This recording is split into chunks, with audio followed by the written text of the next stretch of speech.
আগস্টের 5 তারিখের পর থেকে বাংলাদেশের বহু জিনিস আমরা দেখলাম যার না সে কিন্তু দখল করে নিয়েছে। এটা হয়তো খুলনায় শুরু হয়নি, বলেন। কেউ ঘাট দখল, কেউ বাজার দখল, কেউ হাট দখল, কেউ নদী দখল, কেউ দোকান দখল, কেউ বাড়ি পর্যন্ত দখল করে নিয়েছে।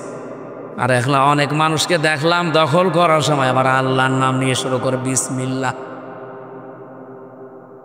আপনি যার নামে শুরু করেন সেটা আপনার না, ওটা যদি আপনি দখলে রাখেন, যেই দিন দখল করেছেন ওই দিন থেকে আপনি আর নবীর উম্মত নেই। দখল না বাসি নবীর উম্মত যারা থাকে না তারা মারা গেলে জানাজা যায় গেছে কবরে দেওয়া। আপনি তো নবীর উম্মতই না, আপনাকে আমি কি বলে রাখবো?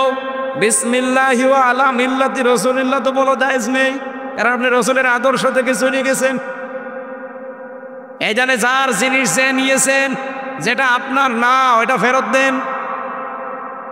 ফেরত দেবেন তো? এখানে ওই মানুষ আসেনি আমি জানি, যারা শুনছে তাদের বলছি। এটা শুধু খুলনা না, সারা পৃথিবী ছড়িয়ে যাচ্ছে।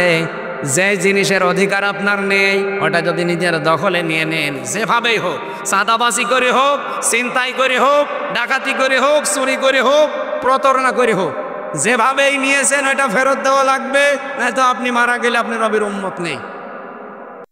দল মত জাতি বর্ণ ধর্ম নির্বিশেষে আজকের এই অনুষ্ঠান, যেহেতু কোরআন শরীফ শুধু মুসলমানদের জন্য না, হাদা বায়ানুল লিন্নাস হুদাল লিন্নাস, মানুষ পদবাচ্চা আমরা যারা বিবেচিত তাদের জন্য আল্লাহ কোরআন দিয়েছেন। যে দলই করেন না কেন, কোরআন যারা শুনতে এসেছেন সবাইকে আমরা ওয়েলকাম, স্বাগতম জানিয়ে শুকরিয়া আদায় করছি আল্লাহর। আলহামদুলিল্লাহ।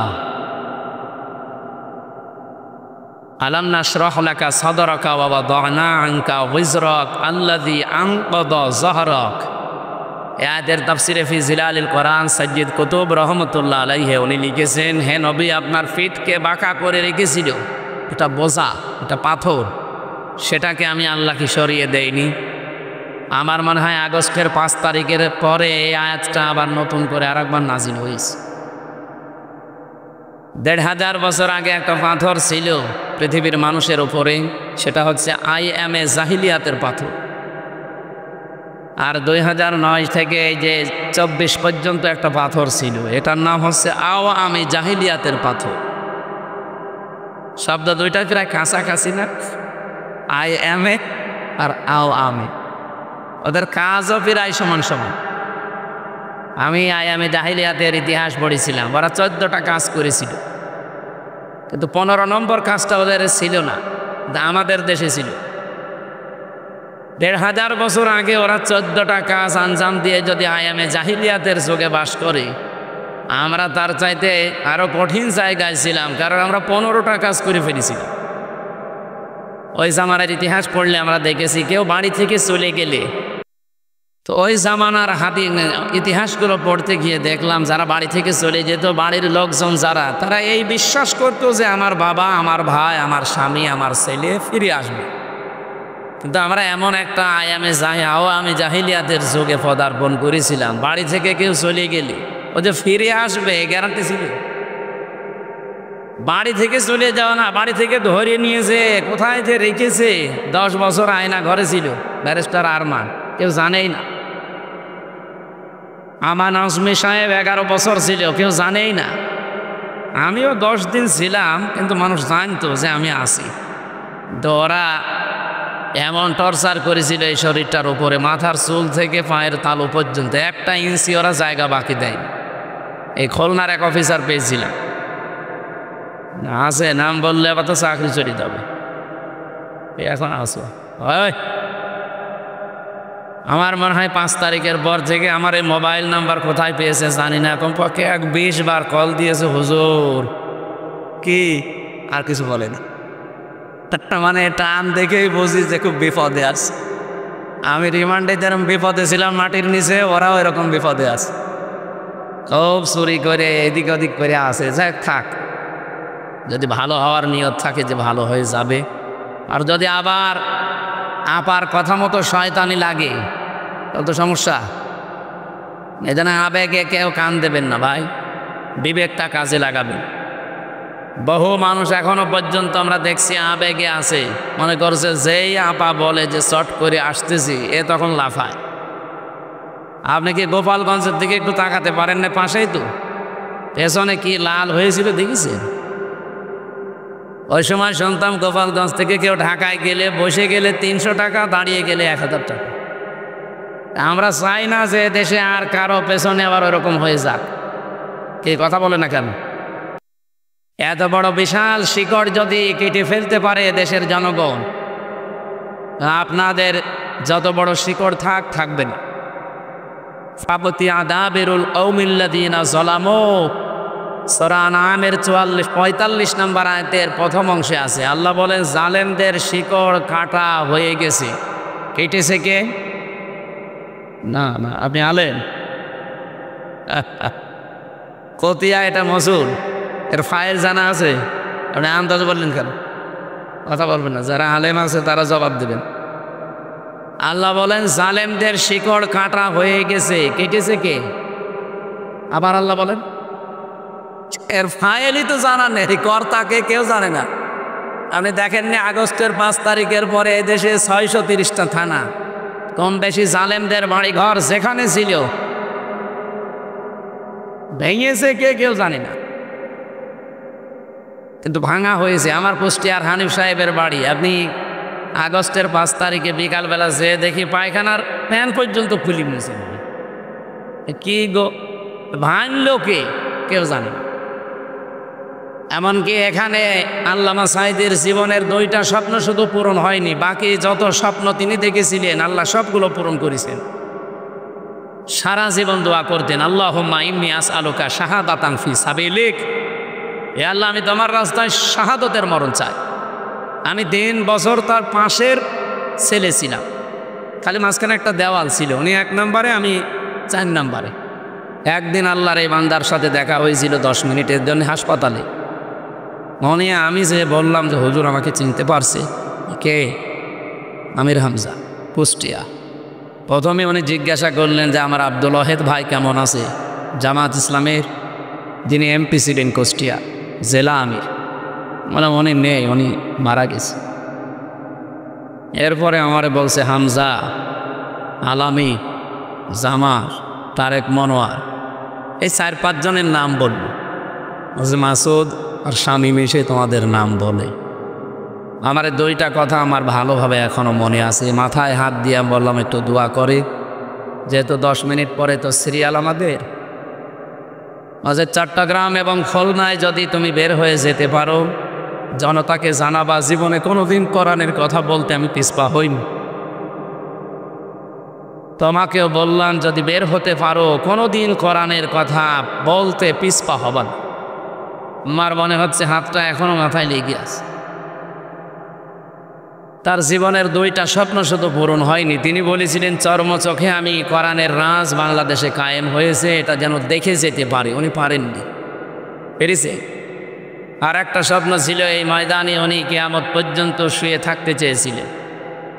কিন্তু খুলনার যে জালেমগুলোর কারণে এখানে থাকতে দিল না। ওই তারা কোথায় আছে? আমি আসার সময় শুনছিলাম তাদের বাড়ি ঘর আর নেই, সব মিশে গেছে। আল্লাহ রাব্বুল আলামিন এই কথাটা 1500 বছর আগে জানিয়েছেন। সূরা নমল 19 নম্বর পারা 20 নম্বর পৃষ্ঠার 7 নম্বর লাইনের 152 নম্বর আয়াতে আছে, ফাতিলকা বুয়ুতুহুম খাওয়িয়াতাম বিমা যালামু। আল্লাহ পাক বলেন এই সেই ঘরগুলো। আল্লাহ যেন এভাবে কুদরতি আঙ্গুল দিয়ে দেখাচ্ছে বাংলার মানুষকে যে এই সেই ঘরগুলো।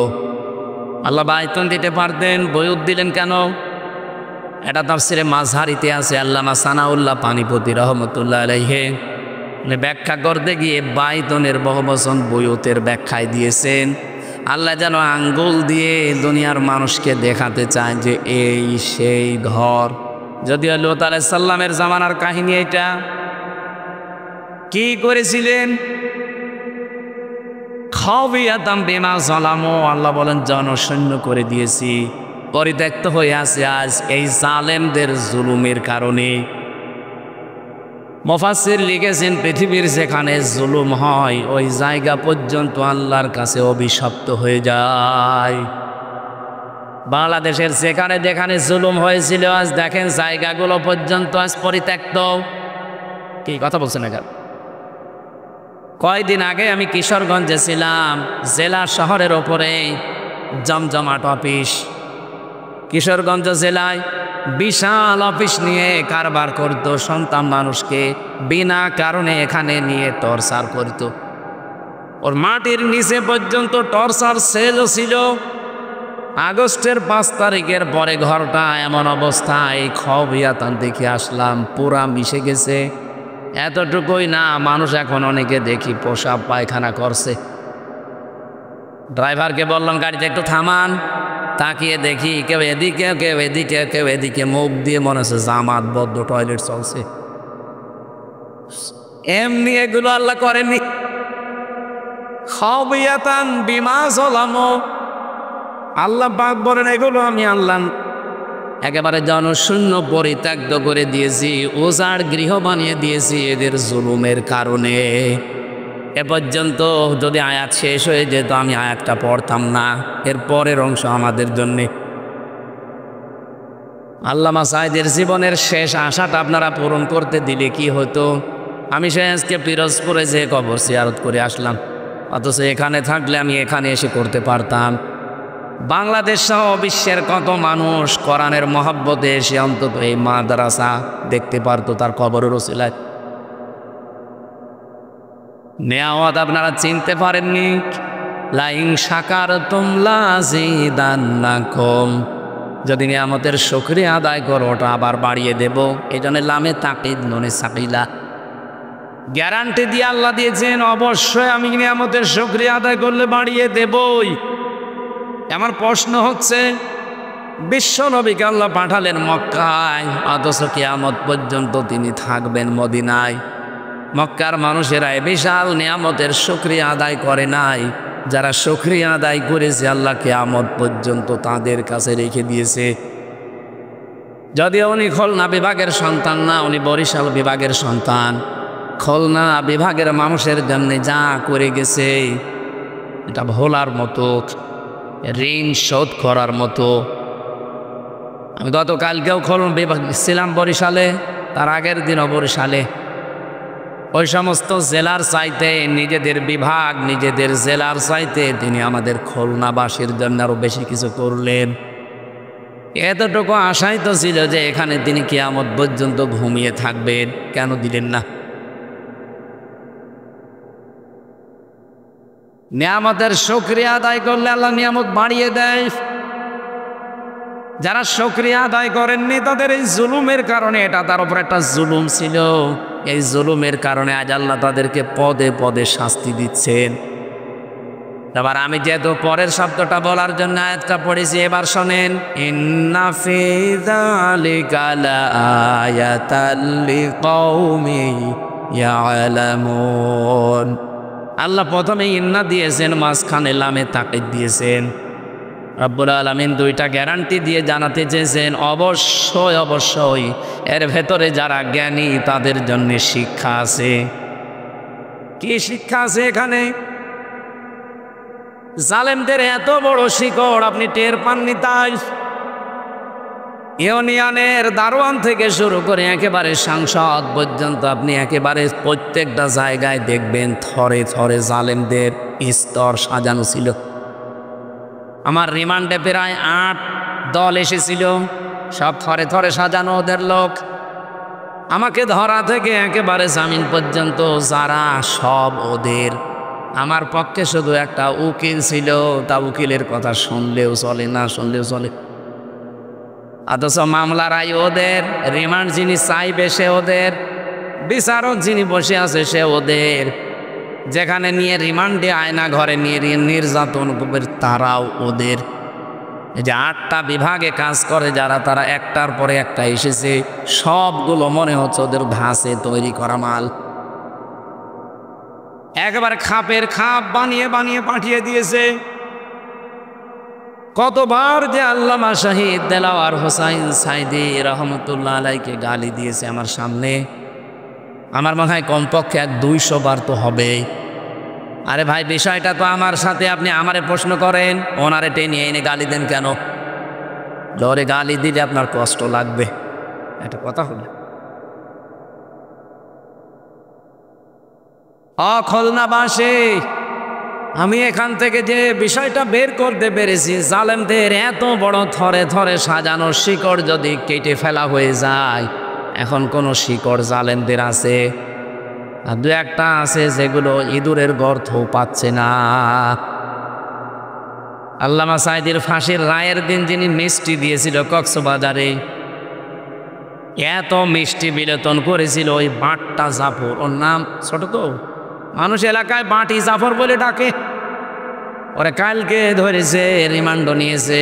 আমার মনে হয় ওরে বাঁটি বানিয়ে ফেলায় দরকার, এমনি বাঁটা দেখলা।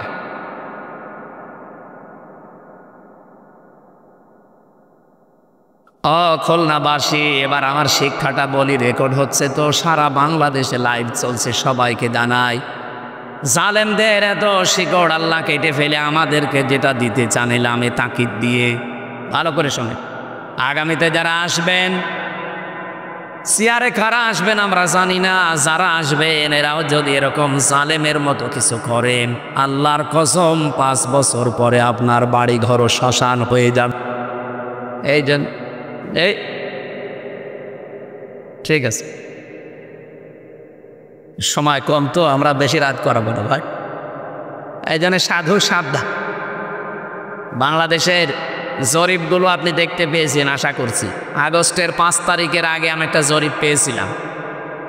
এগুলো তো আর আমরা বানাইনি, খ্রিস্টানরা বানিয়েছে। মাইক্রোসফট, পৃথিবীতে 257টা রাষ্ট্র আছে, তার ভেতরে বাংলাদেশ সবচাইতে বড় রাষ্ট্র। আমি কয়েকদিন আগে মালয়েশিয়া ছিলাম, ওইটাও বাংলাদেশের চাইতে 5 ডবল বড়। সৌদি আরবে গিয়েছিলাম, ওটা বাংলাদেশের চাইতে 14 ডবল বড়। এই যে ইন্ডিয়াতে তো বহু জায়গায় গেছি, এটার চাইতে ওইটা 29 ডবল বড়। আমেরিকা বাংলাদেশের যদি 59 ডবল বড়। 59টা বাংলাদেশ জোড়া দিলে যত বড় হবে, একটা দেশ অত বড়। ওদের তুলনায় আমাদের এই দেশ একটা পাড়া না, একটা গ্রাম। এই 257টা দেশ নিয়ে ওরা রিপোর্ট বানিয়েছে। এই বাংলাদেশের তথ্যটা আমি দেখলাম, উনি যেমন একটা একটা করে পড়ে পড়ে শোনাচ্ছিলেন, আমি পেয়েছি ইন্টারনেটে এইভাবে। আগস্টের 5 তারিখের আগে এই দেশে মাত্র 100 জনের 15 জন মানুষ চাইতো যে ইসলাম কায়েম হোক। তার ভেতরে মাহফুজুর রহমান নামে একজন আছে, এখানে দেখলাম। কই মাহফুজ ভাই? চলে গেছে। উনি একজন। এদেশে মাত্র 100 জনের 15 জন মানুষ অ্যাক্টিভ ভাবে বলতো যে আমরা ইসলাম কায়েম করতে চাই। অথচ এই যে এপ্রিল, আজকে 28 তারিখ, 17 তারিখে একটা রিপোর্ট পেয়েছি, এই বাংলাদেশে এখন 100 জনের 77 জন মানুষ চাচ্ছে আমরা এদেশে ইসলাম চাই। আপনি ষড়যন্ত্র করে কি করবেন? যত করবেন আল্লাহ তত এগিয়ে দেবে। কে কথা বলছেন? গোবিন্দ পরামানিকের মতো একটা হিন্দু,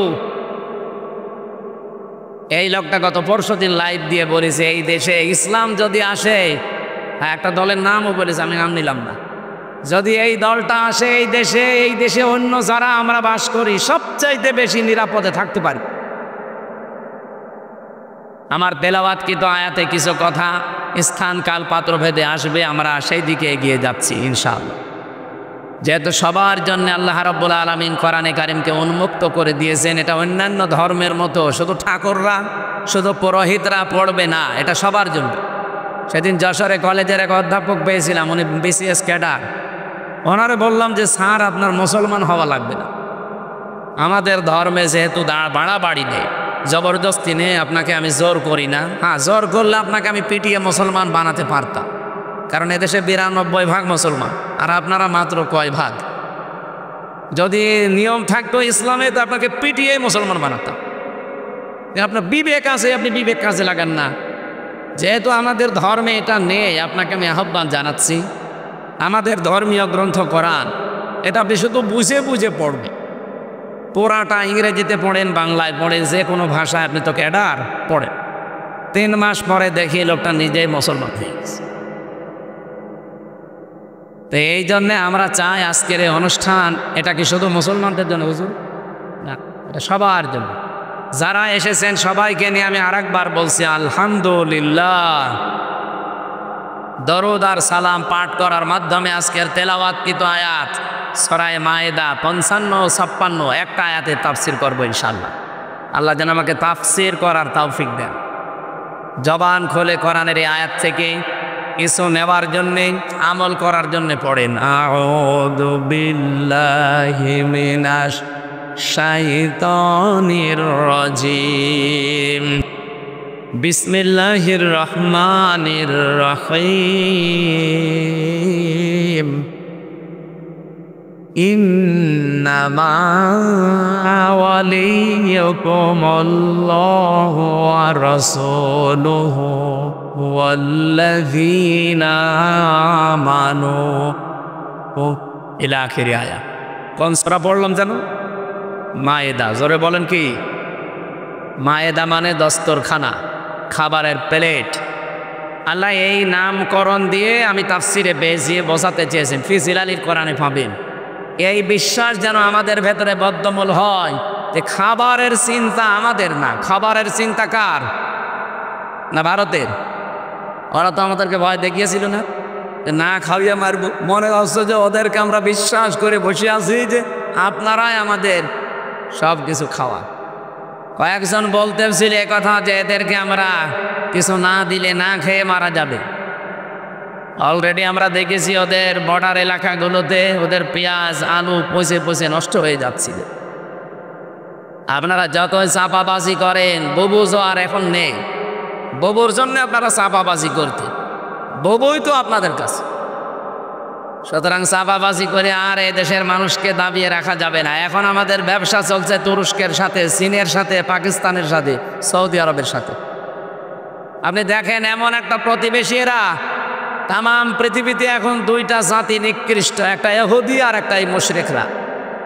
সব হিন্দু না ভাই, সব হিন্দু খারাপ না, কিন্তু মুশরিক যারা উগ্রপন্থী, যারা জঙ্গি, বিশেষ করে এই মোদির মরিদ যারা, এগুলো যে মানুষের তালিকায় আর নেই এটাও মাইক্রোসফট জানিয়েছে। তাম দুনিয়ায় সবচেয়ে বেশি ডেঞ্জার এবং নিকৃষ্ট মানুষ হচ্ছে উগ্রপন্থী, এখন যারা আল্লাহর ঘরগুলো ভেঙে দিচ্ছে।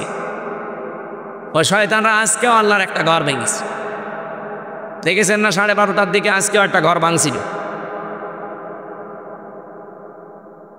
আমি যে হাদিস পড়েছিলাম আপনাদের কি মনে আছে? মানিদ্দাগা মা লাইসা লাহু ফালাইসা মিন্না ওয়ালিয়াতাবাওয়া মাকআদাহু মিনান নার। ভালো করে শোনেন, এই হাদিসকে আমি বানালাম।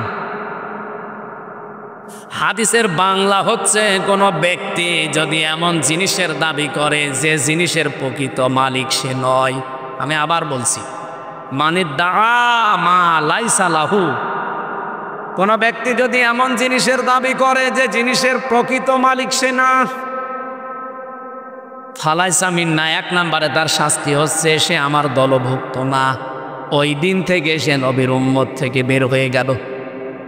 কি বুঝলেন আপনি? আজকে যেই ঘরগুলো ভেঙ্গে ভেঙ্গে আপনারা আহ্বান জানাচ্ছেন, না ওদের তো আপনারা বলা ঠিক না, তোরা বরং শয়তানদের সম্মান দিলে আমার আল্লাহর আরো কষ্ট পাবে। এই শয়তানগুলো পৃথিবীর মানুষ মাটির নিচে পায় তেল, গ্যাস, সোনা, রূপা, আর ওরা সব মাটির নিচে পায় কি? খালি মন্দির পায়। তাও যেখানে সেখানে মন্দির পায় না, শুধু মসজিদের নিচে পায়। আমার যদি ক্ষমতা থাকতো না, একবার আগা থেকে গোড়া পর্যন্ত পিটাতাম। মুসলিম আইন করে আমাদের, এই যে ওয়াকফ আইন, অবৈধ আইন করে আমাদের বাপ দাদাদের দেওয়া হাজার হাজার বিঘা জমি জায়গা এখন তারা দখল করে নিচ্ছে। আজকেও 3টা মাদ্রাসায় তালা লাগিয়েছে। আমার মনে হচ্ছে এগুলো যদি বিশ্বের 57টা মুসলিম রাষ্ট্রের প্রধানরা এখনো জেগে না ওঠে, কয়দিন পরে দেখেন এ দেশের কি হয়। আমি তো আমার এই ছোট্টই 33 বছর বয়স, আমার 92 সালে জন্ম। সব চাইতে বেশি সময় কাটিয়েছি ভারতে, কারণ এ দেশে তো আমার মানে কুষ্টিয়া জেলা নাই, খুলনা বিভাগে ঢুকতেই দিত না। আমি বাড়ি আসার আগে দেখি 2 গাড়ি পুলিশ বসে আছে। কি গো, আমি বাড়ি আসি কখন আমি নিজে জানি না, অথচ ওরা মনে হয় ফেরেশতা জিবরাইল ওদের বলে দেয়। বাড়িও আসতে দিত না শয়তানরা। কি করবো, বাধ্য হয়ে দাদাদের কাছে থাকা লাগতো। আমি দেখেছি ওদের এই ভিন্ন ষড়যন্ত্র, যেটা জঘন্য মানুষেরা। এরা যে জিনিসের মালিক তারা না, সব দখল করে নিচ্ছে একটার পরে একটা। 3টা মাদ্রাসা, এগুলো আমাদের পূর্বপুরুষরা ওয়াকফ করে দিয়েছিল। মাদ্রাসা, মসজিদ, খানকা, ঈদগাহ, গোরস্থান, এগুলো সব মুসলমানদের সম্পদ ছিল। 850 বছর এলাকাগুলো মুসলমানরা শাসন করেছে। বলেন, এটা রেকর্ড হচ্ছে বলে বললাম। অথচ আজ একটার পর একটা সব দখল করে নিচ্ছে। গত পরশু দিনও 10টা মাদ্রাসায় তালা লাগিয়েছে। এমনকি দারুল উলুম দেওবন্দকে 1 মাস সময় দিয়েছে যে খালি করা লাগবে, ওইটাও নাকি তাদের। আপনারা আরম্ভ করেছেন বিশ্বের অন্যান্য জাতি, বিশেষ করে খ্রিস্টান যারা আছেন, আপনারা কি আপনাদের বিবেকের উপরে কি কুকুরে প্রসব করেছে? এটা ট্রাম্প। আপনি তো খ্রিস্টান, আপনার মেয়েকে, আপনার মাকে উলঙ্গ করে ভারতের ময়দানে ওরা হাঁটিয়েছে, এই উগ্রপন্থী হিন্দুরা। এক কথা বললেন না? 22 সালে ওরা আপনার মেয়েকে, আপনার মাকে উলঙ্গ করে হাঁটিয়েছে এই মোদির গোষ্ঠী। আপনার মেয়ে, মা যাদেরকে উলঙ্গ করে রাজপথে হাঁটাতে পারে, আর তাদের পক্ষে পেছনে থাকবেন মানে? আপনার বিবেকটা একটু জাগ্রত করেন। আপনার ইমান নেই আমরাও জানি, কিন্তু বিবেক তো আছে। আর হিন্দু সাধারণ যারা আছে তাদেরকে আহ্বান জানাচ্ছি, সবাই জেগে ওঠেন ভাই। এই মোদি নামে এই মাতালটাকে থামান। এই দেশে যারা অন্যান্য সংস্থা কাজ করছেন, আমি নাম নিলাম না তাদের, আপনারাও একটু বিবেকটা কাজে লাগান, এই লোকটাকে থামান, নয়তো পৃথিবীও বসবাসের অযোগ্য করে ফেলবে। আমরা আতঙ্কে আছি ওই শয়তানদের কারণে। আমরা যদি এখন এই বাংলাদেশে 92% মুসলমান আওয়াজ তুলি, ঢাকার স্বামীবাগের ইস্কন মন্দির, এর নিচে 500 বছর আগে মসজিদ ছিল, এটা ভেঙে এখন মসজিদ বানাবো, মেনে নেবেন? আমাদের কেমন কষ্ট হচ্ছে বলেন? আসেন তো হাদিসের প্রথম শাস্তিটার দিকে তাকাই। যে জিনিসের মালিক আপনি না, ওই জিনিস যদি নিজের দখলে নিয়ে নেন, প্রথম শাস্তি কি? আপনি ওই দিন থেকে নবীর উম্মত আর নেই। এ পর্যন্ত বুঝেছেন? বুঝেছেন না? বোঝেননি? আগস্টের 5 তারিখের পর থেকে বাংলাদেশের বহু জিনিস আমরা দেখলাম, যার না সে কিন্তু দখল করে নিয়েছে। এটা হয়তো খুলনায় শুরু হয়নি, বলেন? কেউ ঘাট দখল, কেউ বাজার দখল, কেউ হাট দখল, কেউ নদী দখল, কেউ দোকান দখল, কেউ বাড়ি পর্যন্ত দখল করে নিয়েছে। আর এখন অনেক মানুষকে দেখলাম দখল করার সময় আবার আল্লাহর নাম নিয়ে শুরু করে, বিসমিল্লাহ। আপনি যার নামে শুরু করেন সেটা আপনার না, ওটা যদি আপনি দখলে রাখেন, যেই দিন দখল করেছেন ওই দিন থেকে আপনি আর নবীর উম্মত নেই। দখল না বাসি নবীর উম্মত যারা থাকে না, তারা মারা গেলে জানাজা যায় গেছে কবরে দেওয়া। আপনি তো নবীর উম্মতই না, আপনাকে আমি কি বলে রাখবো? বিসমিল্লাহি ওয়া আলা মিল্লাতি রাসূলিল্লাহ তো বলা জায়েজ নেই, কারণ আপনি রাসূলের আদর্শ থেকে চলে গেছেন। এই জানে যার জিনিস যে নিয়েছেন, যেটা আপনার না, ওইটা ফেরত দেন। ফেরত দেবেন তো? এখানে ওই মানুষ আসেনি আমি জানি, যারা শুনছে তাদের বলছি। এটা শুধু খুলনা না, সারা পৃথিবী ছড়িয়ে যাচ্ছে। যে জিনিসের অধিকার আপনার নেই, ওটা যদি নিজের দখলে নিয়ে নেন, যেভাবেই হোক, চাঁদাবাজি করে হোক, ছিনতাই করে হোক, ডাকাতি করে হোক, চুরি করে হোক, প্রতারণা করে হোক, যেভাবেই নিয়েছেন ওইটা ফেরত দেওয়া লাগবে, নয়তো আপনি মারা গেলে আপনি নবীর উম্মত নেই। হ্যাঁ, এখানে হাদিসের টিকা যেন হাজার হাজার আলেম তৈরি করে যারা, হাদিসের টিকা দেখবেন 2টা পয়েন্ট লেখা আছে। 1 নম্বরে, আপনার জিনিস হাত ছাড়া হয়ে গিয়েছিল, এটা আপনি আবার ফেরত পেয়েছেন, তাহলে হাদিসের শাস্তির আওতা মুক্ত থাকবেন আপনি। প্রিন্সিপাল সাহেব আছে, জিজ্ঞাসা করবেন, পরবর্তীতে ক্লাস নিলে বলবেন হাদিসের টিকা দেখান। মুসলিম শরীফের হাদিস, হযরতে আবু যর রাদিয়াল্লাহু তাআলা থেকে বর্ণিত। যে জিনিস আপনার ছিল ওইটা যদি আপনি আবার ফেরত পান, তাহলে হাদিসের প্রথম শাস্তি কি? ফালাইসা মিন্না, এর ভেতরে আপনি নেই, আপনি নবীর উম্মত থাকতে পারবেন। আমি একটা উদাহরণ দিচ্ছি। বাংলাদেশে ইসলামী ব্যাংক যাদের ছিল তারা ফেরত পেয়েছে। এখন যদি কেউ ফতোয়াবাজি করে যে না এটা ছিনতাই হয়ে গেছে, ইসলামী ব্যাংকে আপনার বাবার নাকি? যাদেরটা তারা ফেরত পেয়েছে। এক কথা বলে না কেন? যাদের জিনিস তারা ফেরত পেল, আপনার ফতোয়া আসে কোত্থেকে? আপনার বাবা তৈরি করেছে ইসলামী ব্যাংক। যাদের মাথার ঘাম পায়ে ফেলা সম্পদ তারা আবার ফেরত পেয়েছে। হ্যাঁ, আপনারটা যদি এরকম হারিয়ে যায়, সেটা ফেরত পেয়েছেন, ওইটার জন্য আমরা কিছু বলবো না। কিন্তু অন্যের জিনিস যদি নিজের দখলে নিয়ে বাহাদা করেন, আল্লাহর কসম আপনি নবীর উম্মত থেকে বের হয়ে গেলেন।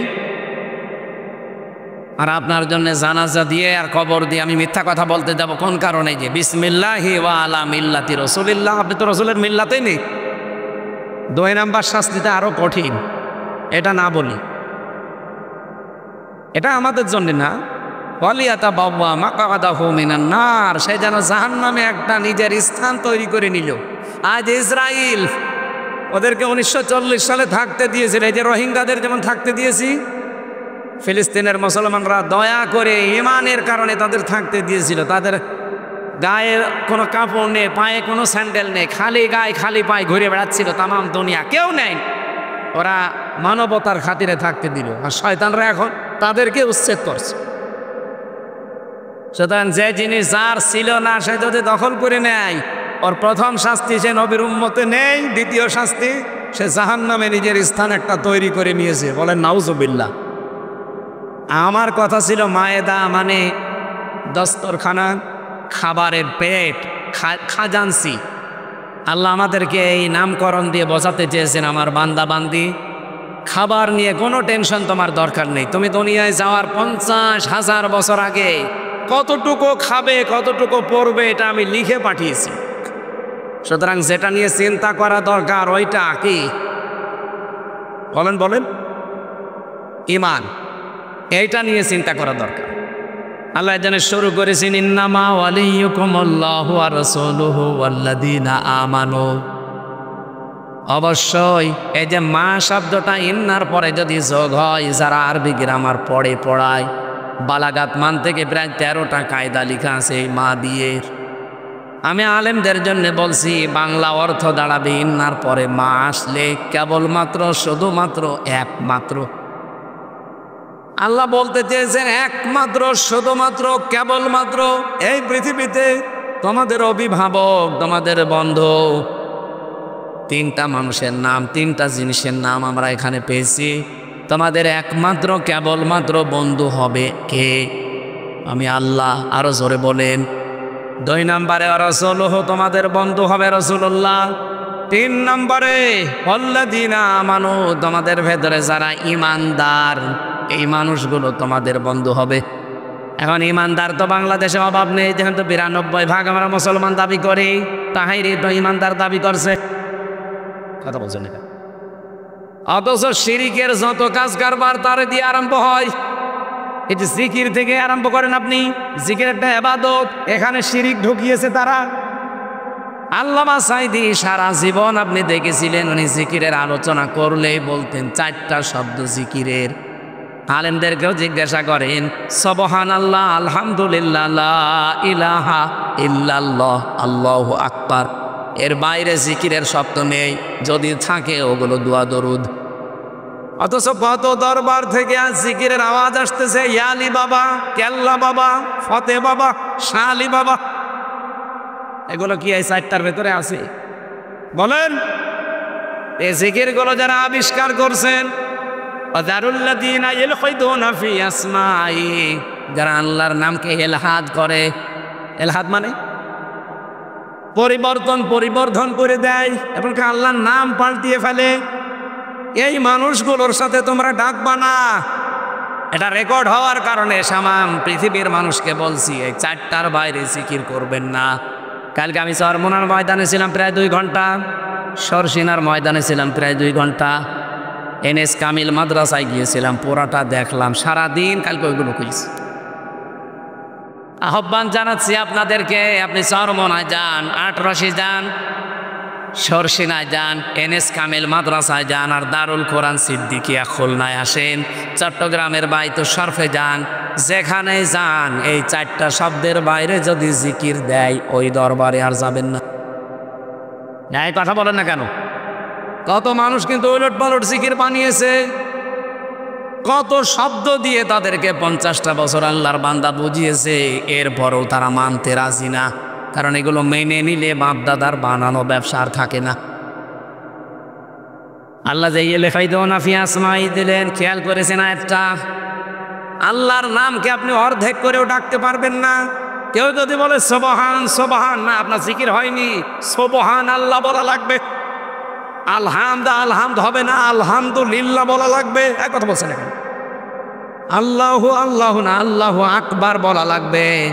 লাইলা লাইলা লাইলা না, লা ইলাহা ইল্লাল্লাহ বলা লাগবে। আমি কি এগুলো বানিয়ে বলছি? সুতরাং শিরিক যারা করেন তারাও আজ ইমানদার দাবি করছেন। 92% মুসলমানের দেশে ইমান আছে কাদের? আল্লাহ এখানে 3টা পয়েন্ট দিয়েছেন। যদি এই 3টা গুণ কারো ভেতরে থাকে সেই ইমানদার, তাদেরকে তোমরা দুনিয়ায় বন্ধু হিসাবে গ্রহণ করবা। আমি আয়াতটা পড়ার পরে চিন্তা করেছিলাম আল্লাহ বন্ধুর কথা কেন বললেন। এটা তাফসিরে তাবারির ভেতরে পাবেন। আয়াতের বিস্তারিত ব্যাখ্যা দিয়েছেন তাফসিরে তাবারি। মুফাসসির বলেন আল্লাহ বন্ধুর কথা দিয়েছেন এই জন্যে পৃথিবীতে মানুষের জীবনে সবচাইতে বেশি প্রভাব পড়ে বন্ধুর। কথা বলছে না কেন? আমাদের যেটা পালিয়েছে ওটা অত খারাপ হইতো না যদি বন্ধু মোদির প্রভাব না পড়তো। ওইটা একটা শয়তান, ওই শয়তানের প্রভাব পড়ার কারণে এটাও শয়তান হয়ে গেছে। যদি ওই প্রভাব মুক্ত হয়ে অন্য কোনো প্রভাব ধরতো এত খারাপ হইতো না। প্রভাবে খারাপ করে ফেলেছে, আবার ওনাকে উস্কানি দেওয়ার জন্য সারা জীবন শোনাচ্ছে। এই 15 বছরে তো শুনলাম কেউ কেউ বলতো যে আমাদের স্বামী স্ত্রীর সম্পর্ক, স্বামী স্ত্রীর সম্পর্ক হয় কি করে? ও দাদা তো মুসলমানই না, দাদা কি মুসলমান? আর ওনার সাথে আপনি বিয়ে দেবেন কি করে? যায় সূরা বাকারা 221 নম্বর আয়াত, ওয়ালা তানকিহুল মুশরিকিনা হাত্তা ইউমিনু ওয়ালা তানকিহুল মুশরিকাতি হাত্তা ইউমিননা। এই আয়াতগুলো আল্লাহ খেলা করার জন্য দিয়েছেন। কোন মুশরিক পুরুষ যদি ঈমান না আনে তার সাথে কোনো মুমিনা নারীর বিয়ে দেওয়াই জায়েজ নেই। এ ফতোয়া আমি বানালাম। বলেন বলেন আপনি কোন কারণে এই কথা ছড়িয়েছেন যে আমাদের স্বামী স্ত্রীর সম্পর্ক হয় কি করে? ওরা দাদা তো মুশরিক, এরপরও দাদা মুসলমানই দেয়নি। আর জীবনে এখন ওনার যে বয়স, এ বুড়ো বয়সে যদি মুসলমানে দিয়ে বিয়ে করা লাগে ও ছাতা হাজাম পাবেন কোথায়? ওস্তাদরা আছে এই জন্য আমি বলতে পারছি না, এখন বুড়ো হাজাম লাগবে। আর বুড়ো হাজামের হাতে আপনি যদি ছুরি দেন ও ছাতা দেখা হচ্ছে আগাকার দিয়ে গোড়া কেটে ফেলিস। এই না, হাসির করা কি দেয়নি, এটাই বাস্তব। আপনি বলেন এ দাদার মুসলমানে দিতে বাংলাদেশে কোনো হাজাম পাবেন? আপনি যদি হাজাম পান আমি তারে টাকা দেবো, চলে কে যাবেন দিল্লি চলেন, ওরা মুসলমানই দিয়ে আসে না। এটা ফেসবুকে কিছু উল্টাপাল্টা কথা আসে তো এই জন্য এটা বললাম। অনেকে বলছে কিছুদিন পরে নাকি আমাদের ভাগ্নে আসতেছে, একটা কথা হইল ওটা তো মুসলমানই জায়েজ নেই, আর ভাগ্নে হবে কি করে? সুতরাং 2টা যেহেতু আছে এই 2টাই থাক। আর যদি একটা চলে আসে তা আমরা তো আর রাখবো কোথায়? আর তার পরিচয় দিতে গেলে সমস্যা হবে না? এই জন্যে মেয়ে যখন আছে একটু হেফাজতে রাখবেন, কাছাকাছি আসবেন না।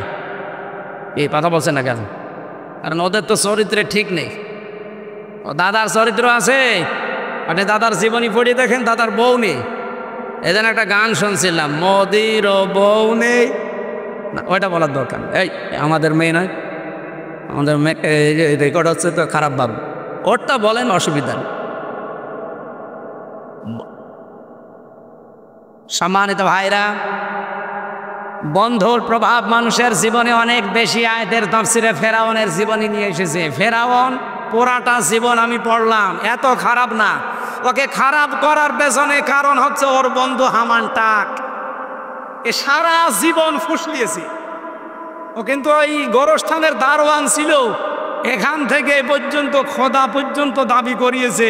এর পেছনে ওর বন্ধু এই হামান টাক। আমাদেরটা এরকম খারাপ হওয়ার পেছনে কারণ হচ্ছে ওদের বন্ধু। লাইজানে বন্ধুর নাম তাই প্রথমে দিয়েছেন অলিজন, মানে বন্ধু, অভিভাবক। অবশ্যই তোমাদের একমাত্র বন্ধু আমি আল্লাহ। বাংলার মুসলমানেরা আল্লাহকে যদি কেউ বন্ধু হিসাবে পেতে চায়, আমরা চাই না। আরো জোরে বলেন, আল্লাহ পাক বলেন আমি আল্লাহ নিজেই বন্ধু হয়ে যাব কাদের জানো?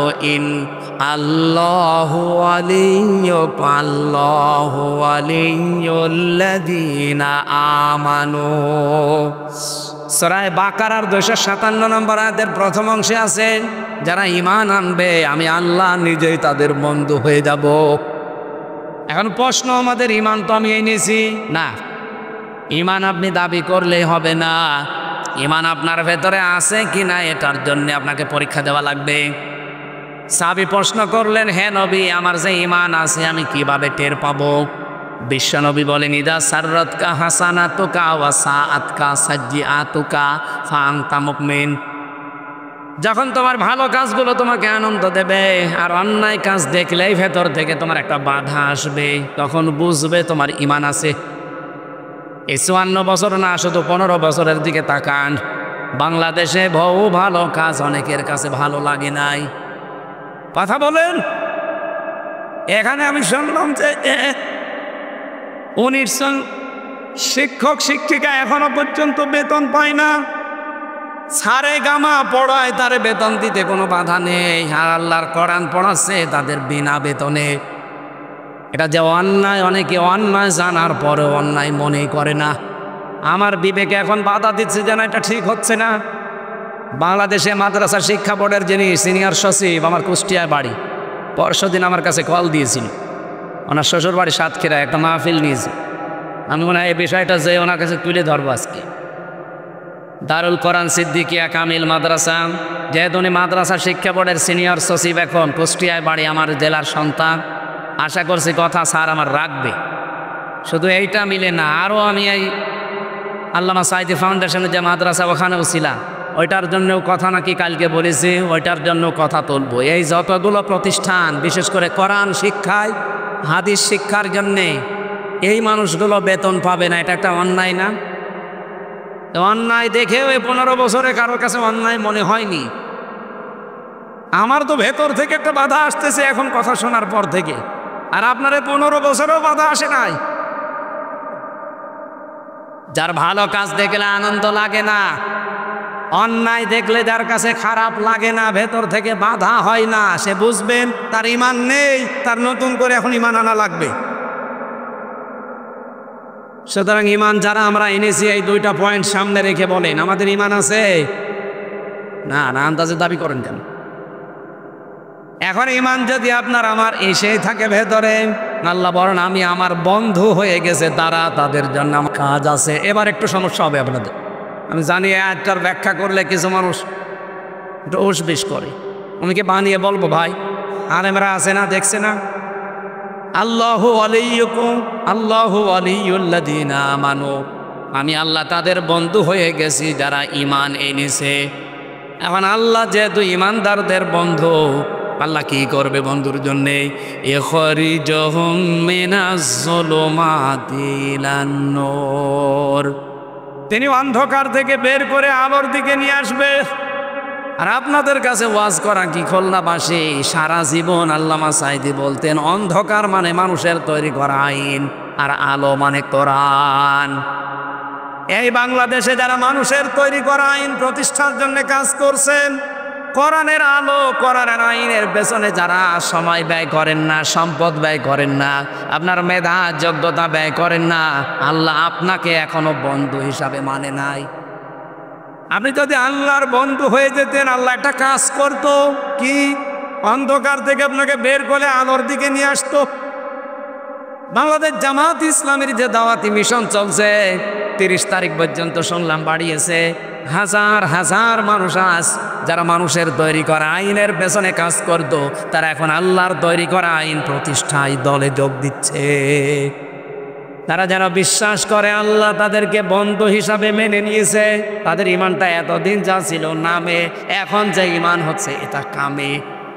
এক কথা বলেন না কেন? ইখরিজুহুম মিনাজ যুলুমাতি ইলান নূর, আল্লাহ যদি সত্যি আপনার বন্ধু হয়ে যায়, আপনাকে আর মানুষের তৈরি করা আইনের পেছনে থাকতে দেবে না, বের করে নিয়ে এসে আলোর দিকে নিয়ে আসবে। আলো মানে কোরআনের 55টা নাম আছে, তার একটা নাম নূর। এই আলোর দিকে মাস্ট বি আপনাকে যখন নিয়ে আসবে আপনি বুঝবেন আল্লাহ আপনার বন্ধু হয়ে গেছে। আপনি সিস্টেম অফার পৃষ্ঠায় দেখুন পরের আয়াতে, আল্লাযীনা কাফারু আউলিয়াউহুমুত তাগুত ইখরিজুনাহুম মিনান নূরি ইলাদ যুলুমাত। এই পৃথিবীতে যারা কাফের তাদেরও বন্ধু আছে, তাদের বন্ধু তাগুত, তার নাম শয়তান। শয়তান যদি কারো বন্ধু হয়ে যায় তারও কাজ আছে, শয়তান তার বসে থাকবে না, বন্ধুর জন্য কিছু না কিছু করবে। শয়তানের বন্ধুকে এক নাম্বারে সে উপকার করবে কি? আল্লাহ যেন আমাদের উপকার করে, অন্ধকার থেকে বের করে আলোর দিকে নিয়ে আসে, মানুষের তৈরি করা আইন প্রতিষ্ঠা বাদ দিয়ে আল্লাহর আইন প্রতিষ্ঠার কাজে লাগিয়ে দেয়। আর শয়তান হচ্ছে আল্লাহর আইন বাদ দিয়ে মানুষের তৈরি করা আইন প্রতিষ্ঠায় লাগিয়ে দেয়। এখন আপনি নিজের সাথে মিলান, আপনি আল্লাহর বন্ধু না শয়তানের বন্ধু? এত বাংলায় কাট সাট বলার পরও যদি কেউ না বোঝার ভান করে থাকেন, আমার কিছু করার নেই, এখন আমার নাম ধরা লাগবে। বাস্তবতা এটা, আপনি নিজেকে প্রশ্ন করলে আর কারো কাছে যাওয়া লাগবে না। মানুষের তৈরি করা আইন কানুন এটা আল্লাহর সাথে শিরিক। এক কথা বলছেন না কেন? কারণ আল্লাহ যেটা পারে ওইটা অন্য কেউ পারে, এই বিশ্বাস করার নাম। আর শিরিক যে করে সে মুশরিক, আর মুশরিকের জন্য জান্নাত হারাম, জাহান্নাম ওয়াজিব। আয়াত বলছি না, এটা বাংলা বললাম। এই পৃথিবীতে আল্লাহর তৈরি করা আইন বাদ দিয়ে যারা অন্যের আইন কায়েম করার জন্য চেষ্টায় আছেন, সে বাবার আইন হতে পারে, স্বামীর আইন হতে পারে, চাচার আইন হতে পারে, ব্রিটিশের আইন হতে পারে, যার আইনই হোক, এটা শিরিক, প্রকাশ্য শিরিক চলছে এটা। কেন আমি বললাম এই কথা এত জোর দিয়ে? সূরা আলে ইমরান 4 নাম্বার পারা 9 নাম্বার পৃষ্ঠা 4 নাম্বার লাইন 3 নাম্বার লাইনের 154 নাম্বার আয়াতের মাঝের অংশে আছে। যত তাফসীর আছে বাংলাদেশে আপনি মিলান, আমি 42টা মিলিয়েছি, সব মুফাসসির এক কথা দিয়েছে। ইয়াকুলুনা হাল্লানা মিনাল আমরি মিন শাইইন কুল ইন্নাল আমরা কুল্লাহু লিল্লাহ। হে নবী, ওরা যদি প্রশ্ন করে যে আইন বানানোর ক্ষমতা আমাদের আছে, আপনি বলেন না, আইন বানাতে পারে কে? শুধু আল্লাহ না, শুধুমাত্র আল্লাহ। আইন বানানোর ক্ষমতা দুনিয়ায় কারো? আরো জোরে বলেন, কারো?